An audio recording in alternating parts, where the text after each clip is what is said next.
Welcome students in our channel medico circle. Myself doctor Sachindra. आज हम लोग discuss करने जा रहे हैं पैरालिसिस के बारे में, जो कि पैरालिसिस एक बहुत इंपॉर्टेंट डिजीज है और कॉमनली देखा जाता है और बहुत सारे कारणों की वजह से होता है। और इसका हम लोग क्या क्या ट्रीटमेंट एंड मैनेजमेंट करते हैं और क्या डायग्नोसिस करके हम पता करेंगे कि पैरालिसिस हुआ है या नहीं। पैरालिसिस एक न्यूरोलॉजिकल कंप्लेन है, नर्व डिसऑर्डर है, जिसमें नर्व का कोऑर्डिनेशन लॉस हो जाता है। हम जानते हैं कि हमारे बॉडी में नर्वस सिस्टम का बहुत इंपॉर्टेंट फंक्शन है, जिसके द्वारा बॉडी में सेंसेशन और रिफ्लेक्स एक्टिविटी और तरह तरह की फंक्शंस होते हैं, जिसके द्वारा हमारे बॉडी में मूवमेंट और बहुत सारे फंक्शंस को कोऑर्डिनेट हमारा नर्वस सिस्टम करता है। लेकिन यहाँ हम बात कर रहे हैं पैरालिसिस की। पैरालिसिस को हिंदी में लकवा कहते हैं, जिसमें नर्वस सिस्टम की गड़बड़ी की वजह से, नर्व फाइबर में गड़बड़ी की वजह से सेंसेशन या नर्वस कोऑर्डिनेशन या नंबनेस डेवलप होता है। तो हम लोग जानेंगे पैरालिसिस के बारे में। मुख्य रूप से paralysis it is a pathological condition in which the loss of sensory activity and nervous coordination, that is known as paralysis. उसके बाद हम लोग जानेंगे कि मुख्य रूप से 4 प्रकार का होता है। यहाँ लिखा हुआ है, आप देख सकते हैं। सबसे पहला क्वाड्रिप्लेजिया, क्वाड्रिप्लेजिया को हम टेट्राप्लेजिया भी कहते हैं, और दूसरा है पैराप्लेजिया, तीसरा है मोनोप्लेजिया और चौथा है हेमीप्लेजिया। क्वाड्री शब्द इंडिकेट करता है 4। तो अगर हमारा दोनों हाथ और दोनों पैर अगर पैरालाइज हो जाता है, नंबनेस हो जाता है दोनों हाथ और पैर में, उसको हम क्वाड्रिप्लेजिया या टेट्राप्लेजिया कहते हैं। सेकेंड है पैराप्लेजिया। पारा शब्द मेडिकल साइंस में इंडिकेट करता है डिस्टल पार्ट को। डिस्टल पार्ट कहने का मतलब होता है दूर का पार्ट। तो दूर का पार्ट जब डिस्कस करेंगे तो उसके लिए पारा या डिस्टल, DISTAL, डिस्टल टर्म का यूज करते हैं हम, ठीक है। तो इसको बोलते हैं पैराप्लेजिया। तो अगर दोनों लोअर लिम्ब में अगर पैरालिसिस जब होता है तो उसके लिए जो टर्म का यूज करते हैं हम लोग उसको पैराप्लेजिया बोलते हैं। तीसरा है मोनोप्लेजिया। मोनो शब्द इंडिकेट करता है सिंगल। मोनो मतलब सिंगल।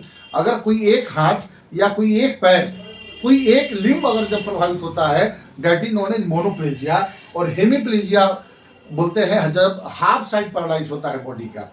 हम एक खास बात बताने जा रहे हैं। हमको पता होना चाहिए, स्टूडेंट्स को भी मालूम होना चाहिए कि हमारा ब्रेन का, अगर राइट साइड का ब्रेन का नर्व फाइबर अगर है तो वो नर्व फाइबर स्पाइनल कॉर्ड से जो ब्रांचेस बनते हैं वो लेफ्ट साइड नर्व सप्लाई करता है।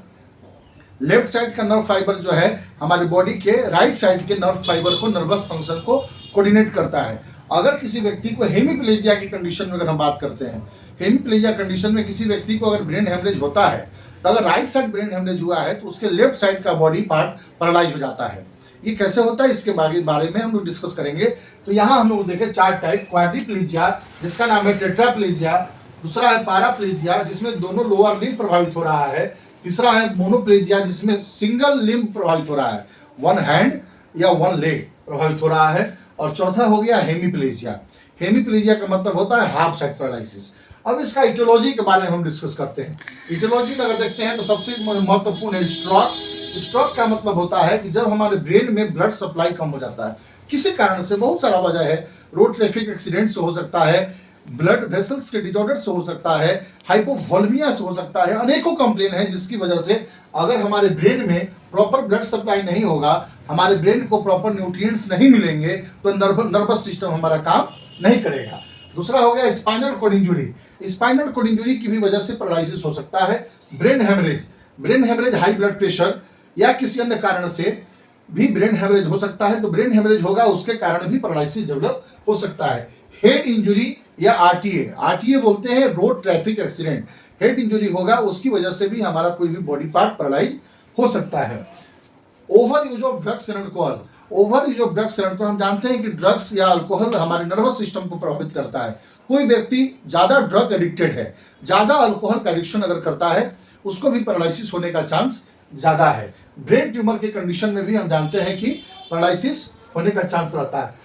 अब हम पैरालिसिस का साइन और सिम्टम्स के बारे में डिस्कस करेंगे। साइन सिम्टम बहुत इंपॉर्टेंट इसका फीचर है पैरालिसिस का।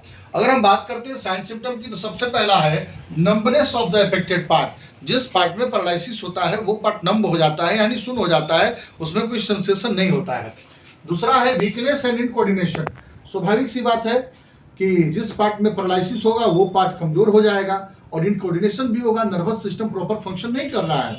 अगला है loss of sensation and reflex action.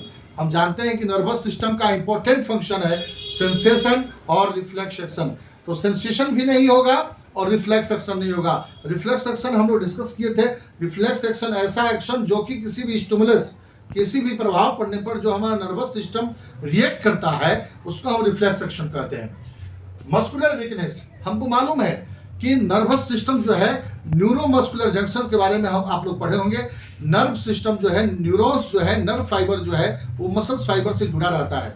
Neuromuscular junction, हमारा मसल्स भी जो है वो नर्वस सिस्टम के द्वारा ही काम करता है, ये हम जानते हैं। तो जब नर्वस सिस्टम ही कमजोर हो जाएगा तो मस्कुलर वीकनेस स्वाभाविक है, मसल्स भी काम नहीं कर पाएगा।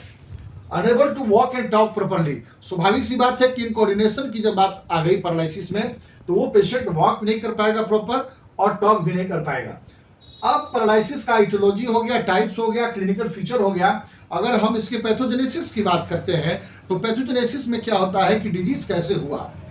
तो पैथोजेनेसिस की अगर बात करते हैं हम तो सबसे पहला जितना भी इटियोलॉजी हम लोगों ने देखा था उस इटियोलॉजी की वजह से नर्वस कोऑर्डिनेशन होता है और न्यूरॉन्स में, नर्व फाइबर्स में न्यूट्रिशन की सप्लाई कम हो जाती है, जिसकी वजह से जो इलेक्ट्रॉन्स आयंस, जो इलेक्ट्रॉन जिस चार्ज जो डेवलप होता है वो चार्ज नहीं डेवलप होता है, जिसकी वजह से नर्व कमजोर हो जाता है और पैरालिसिस डेवलप होता है। अगला जो हेडिंग है वो है डायग्नोसिस की बात करते हैं। डायग्नोसिस क्या करेंगे, जो मेन डायग्नोसिस है वो पहला है सीटी स्कैन, कंप्यूटेड टोमोग्राफी और MRI, magnetic resonance of imaging, EEG कराते हैं। ईईजी स्पेशल इन्वेस्टिगेशन है जिसमें हम नर्वस सिस्टम का, ब्रेन का कंडक्शन कैपेसिटी मेजर करते हैं। इलेक्ट्रोइंसेफेलोग्राफी, ब्रेन का इलेक्ट्रिक कंडक्शन जो है उसका इन्वेस्टिगेशन करते हैं कि ब्रेन हमारा प्रॉपर काम कर रहा है कि नहीं, कितना उसमें करंट फ्लो हो रहा है। फिजिकल एग्जामिनेशन करेंगे, देखेंगे पेशेंट को कितना मूवमेंट हो रहा है कि नहीं, कहाँ सेंसेशन लॉस है। उसके बाद वाइटल साइन मेजर करेंगे, blood pressure, body temperature, breathing rate, pulse rate, ये सारा भी इन्वेस्टिगेशन हम करते हैं। इसके बाद अगर हम डिस्कस करते हैं ट्रीटमेंट एंड मैनेजमेंट की, इसका स्पेशल ट्रीटमेंट होता है। अगर शुरुआत का केस अगर है, नॉर्मल अगर पैरालिसिस होता है उसमें हम फिजियोथेरेपी और एक्सरसाइज देते हैं, प्रॉपर न्यूट्रिएंट्स देते हैं पेशेंट को, बैलेंस डाइट देते हैं, मस्कुलर एक्टिविटी कराते हैं और फिजियोथेरेपी का बहुत बड़ा इसमें इंपॉर्टेंस है। उसके बाद अगर बात करते हैं, अगर ब्रेन हेमरेज की वजह से अगर पैरालिसिस होता है तो सर्जरी के माध्यम से जो ब्रेन में क्लॉट है उससे हम क्लॉट को रिमूव करते हैं। उसके बाद पेशेंट धीरे धीरे रिकवर करने का चांस रहता है। ब्रेन हेमरेज ओल्ड एज में ज़्यादा रिकवरी का चांस कम रहता है। अगर एडल्ट है तो उसमें ब्रेन हेमरेज की वजह से अगर पैरालिसिस हो रहा है तो रिकवर भी कर जाता है। और बाकी जो पेशेंट के सिम्टम्स के आधार पर हम उसको ट्रीटमेंट और मैनेजमेंट करते हैं। तो आज का वीडियो स्टूडेंट्स यही रहा पैरालिसिस, और नेक्स्ट हम लोग मिलेंगे नेक्स्ट टॉपिक के साथ। Thank you so much.